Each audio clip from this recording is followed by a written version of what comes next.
Hi y'all, I'm Stephanie with the Contents Division at Restorations Pro, and this is Elisha.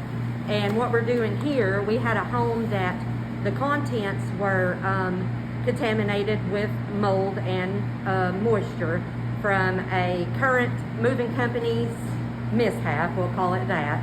And we were to come in and pack everything out to assess the damage on it, deeming if we could restore it or if it is going to be a non-restorable.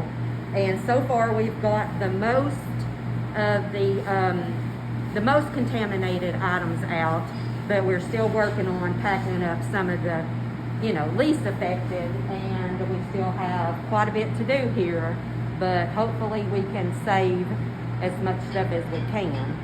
And the lady here is really, really nice. We've got a good crew working for us, and it's just been a good experience. So hopefully we can save a lot of this lady's contents, just, by what we do, all the high-tech equipment and stuff that we do have for that.